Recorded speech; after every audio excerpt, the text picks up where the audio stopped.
Well, we're obviously well into Kansas City. This will be a big challenge. They very well coached. Obviously, Coach Reed's been doing it for a long time. Got a really good staff. A lot of good players on both sides of the ball, all three phases in the kicking game. And they really they've obviously played a couple games where they've been able to get away from some people here early and get off to a good start and really put some pressure on you to keep up. So it's gonna take a really good effort from all three phases. We're going to need a good week of practice here. The guys came in with a good attitude today, ready to get started, and got an extra day, which is a good thing for this team. They do a lot of things, so it'll be good for us to have an extra opportunity to work. Josh, you guys brought in Blake Martinez. Is he somebody that you can see helping out short term, maybe even on Monday night?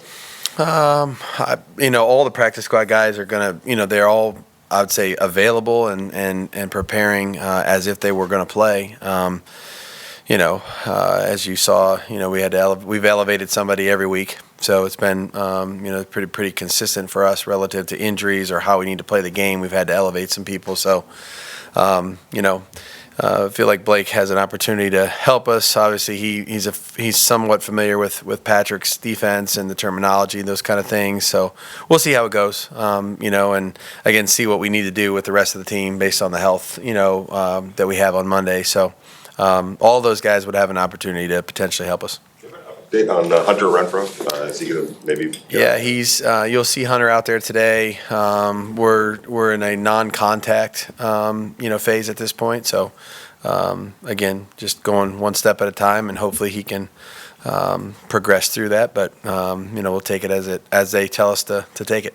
Josh, taking you back a little bit to 2019 AFC Championship game when you faced the Chiefs, what were a couple of things just from that game with this Chiefs team? A lot of those pieces still there. What were some things that you kind of learned about that team from that game? You get out in front of them, and and then all of a sudden they come roaring back, and I think we were up 14-0, and they scored 31 points in the second half, and you just got to keep playing. I think this team is under Coach Reed. I mean, they're gonna keep firing bullets, and you have to keep playing and keep trying to slow them down defensively and try to score offensively to get out in front of them.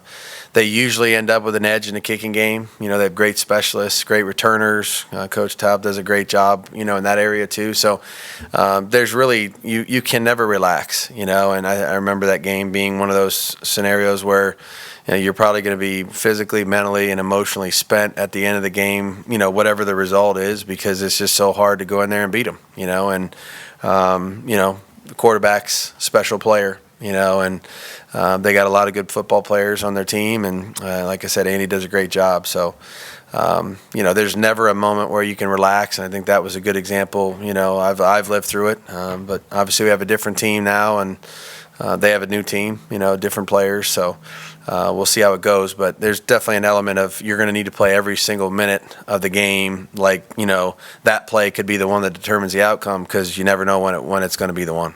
Obvious when you play against him that you could watch all the film on Mahomes you want, but it's just those 3 or 4 plays that you just can't, like the other day with the 360. And can you just talk about that, how difficult it becomes, because you don't really know when it might happen? Yeah, you just have to be, look, he's going to make some plays. That's not going to be a mystery. There's going to be some things that he does in the game that, he's a great player, and I think that, it's just, when you play a great player in any sport, they're gonna produce some moments like that during the course of the game. I think the biggest thing is you just have to try to be consistent and disciplined in your approach. And, if you can keep playing and have the right idea and, make it as hard as you can on them. I think everybody tries to do that, Some may have more success than others, but, you're not going to stop this guy from, doing some really, good things for their team. That's just the nature of this sport, and he's that kind of player. So, just make it as tough as we can on them. That's what we're going to try to do, and, hope they, try to make them have to earn everything that they get. And, But again, you can't get discouraged because he makes a great play. I mean, there's probably going to be a few of those, and that's why, it's a team sport, and, we're going to have to come back and, score some points on our end too. So, it's just one of those things you're going to have to live with sometimes. They are the masters of misdirection. How important is gap integrity and guys staying where they're supposed to be and not letting their eyes deceive them this week? Yeah, really important.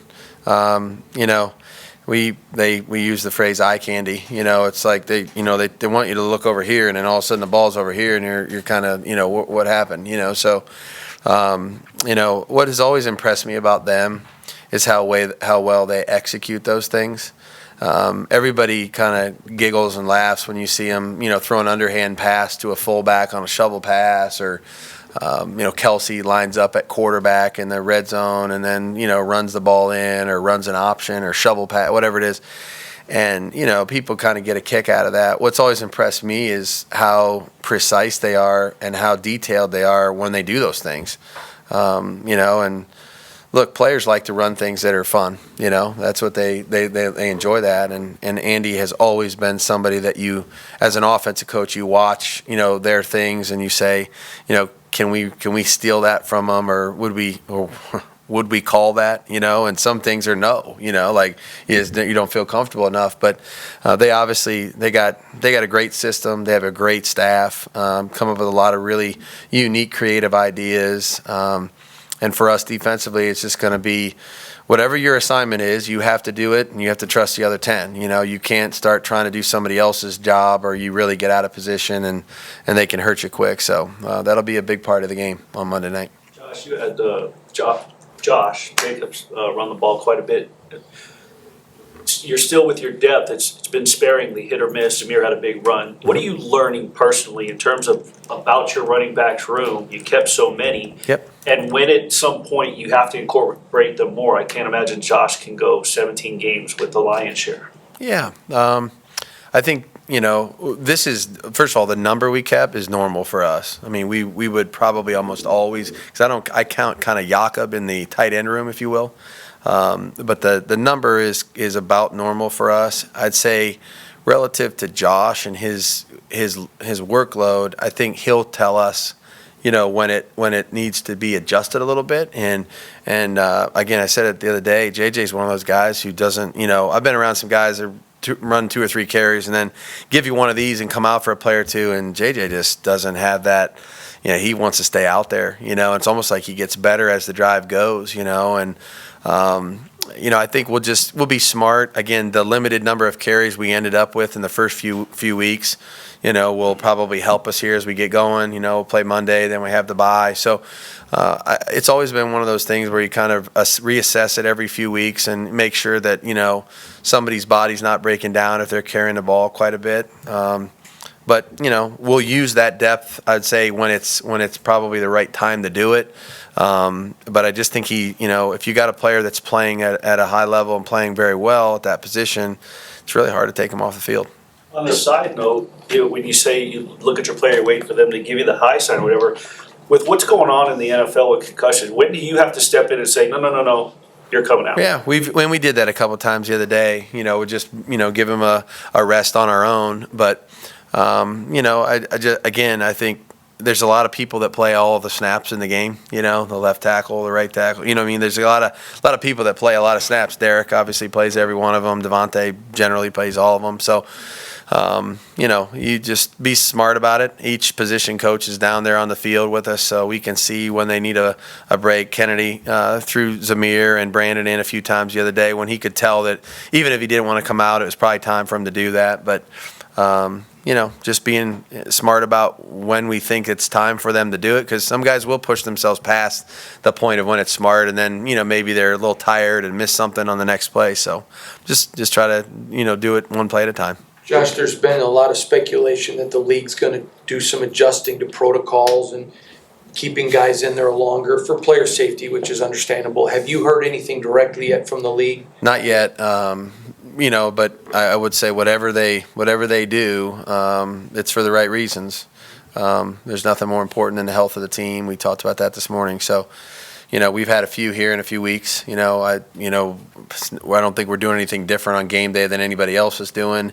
But when the players don't feel either themselves or don't feel right, we're urging them to make sure that they communicate that and do the right thing for their health. But whatever they tell us to do relative to the protocol, I think that's if it changes, then that's the right thing to do, and protect the players. On that note, are you able to provide just an update on Denzel? Because he told us after he left the locker room, he said, "I'm good, right about that." But as you say, you got to kind of protect themselves from themselves. Yeah. Denzel's going through the process, the protocol. And so, again, there's things he has to go through and pass in order to kind of keep moving forward in the protocol.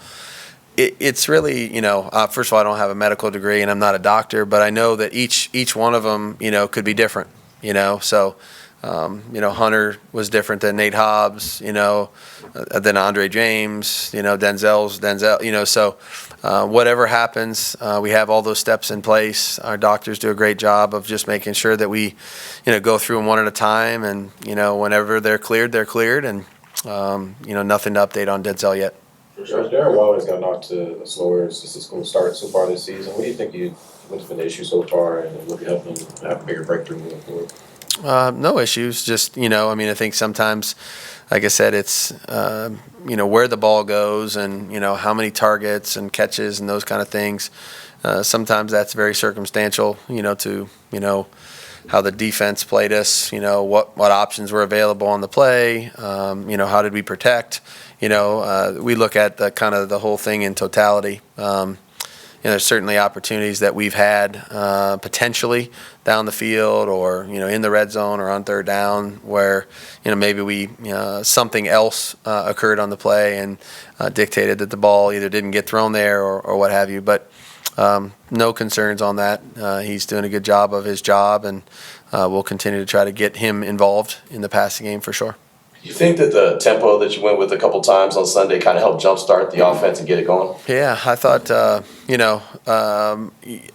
think the guys like that, and, the biggest thing we've stressed since we started doing some of that in the spring was the execution, Tempo in and of itself does nothing, it's really the execution that you perform at, when you're going quickly. And so I thought that was the biggest thing that we took away from that is, I don't know if it was 16 or 18 plays, whatever it was during the course of the game that we used it between that and the 2-minute drive before the half, that we were really able to communicate and everybody do their job right, and if you do that, then whether you huddle, don't huddle, you have a chance to have success. But I thought that, I thought our conditioning was okay. I thought our guys, it's the 4th game of the year. I thought we kind of worked ourselves into a point where, you have a chance to go out there and do some things maybe at a quicker tempo, and I thought they responded to it well. Josh, on that, the run by Zamir White, Darren Waller throws a really good block, and then downfield, Devontae Adams throws a really good block. Number one, you're working with those guys for the first time. What's their buy-in on blocking, number one, and how important is that to the run game? Yeah, you saw it. I think they all know. The reality is in the game of football, all the skilled players understand that they can't do anything if there aren't a whole bunch of other people that do their job first, and so Devontae knows that, if Colton Miller and Dylan Parham and Andre James and, the rest of the linemen, they don't block, then Devontae's never going to touch the ball, and so for the receivers and the tight ends in a running game, it's very much the same, That guy is your buddy who has the ball and he's trying to make some yards to help us win. And, to me, they've been very unselfish going there. I think, a couple of the runs down there in the red zone went really hard in there to try to get the safeties and give him an opportunity to make extra yards. But I think it just speaks to the unselfishness of the team. Those guys are, really important play in the game, and there they are blocking in space and helping Zamir make a big play. One more, Adam. It's still I'll go separately. First of all, you mentioned the bye week. Is there any difference in preparation in terms of getting ready to play a game before a bye? And in your experience, how much different is the kind of the attitude after the game in terms of how you perform, in going into a bye, like the experience of the bye week, I guess, for the players? And the second question was the entire Vegas nation is on baby watch for Max Crosby. Is there a plan for Monday if that happens? Yeah, I'm on watch too. I want to get it. I would like to have them have this, celebration here before we travel. But no, we'll have plans in place. Obviously, if we need to do that. I was trying to tell them the other day a few tricks that I haven't used them, but my wife has. When it's time to come on, let's get going. So sit on the ball and bounce and all that stuff. So. Hey, you're trying to give them help and advice in any way you can, not just football. That'll obviously all take care of itself, hopefully. Relative to the bye, there's no, it is what it is. Everybody knows our bye is next week, but I think the focus is entirely on, just preparing for the game, and you don't really worry about next week until, the game's over, and then we'll worry about the things we have an opportunity to do and try to help ourselves improve during the bye week. So we're full bore on to Kansas City now. Yeah. Josh, obviously in the offseason, you look at the future, but when you look at Morig, Robertson, and Hobbs, three very much players playing at a good level for you, and they're young. Mm-hmm. Is it nerve-wracking relying on young players, or is it exciting seeing how they're playing now and thinking about how good they can be? Yeah, very exciting. You could throw. There's a lot of people in that same conversation. Diablo is in there, doing a great job, and John, Josh, Dylan, Thayer. We got I'd say a host of young players, Hunter. That are really, contributing in a lot of areas. I think in football, there's always that moment where, okay, it's their first time. Like we talk about Zamir, it's 3rd down and 2 in a very critical situation. And, we're out there on the field, and Zamir's in the backfield, and he's going to get the ball. Dylan's on the field, Thayer's on the field. And so you just at some point it's football. You got to trust them, and I trust all of them, and whether they're a rookie, a new player to the team, once they're a Raider, they're a Raider. And I think to me, just giving them the confidence to put them in there and give them a chance to play football. They've all played football all their lives, and to me to let them go out there and just make plays, that's what they're here for. And at some point, you just cut the cord and get them in there and let them go, And once they've played a handful of snaps in a few games, I don't really look at them like, well, he's a rookie or he's a veteran or he's young or he doesn't have much experience. I think once they get in there and they get their feet wet, they just go. They just go.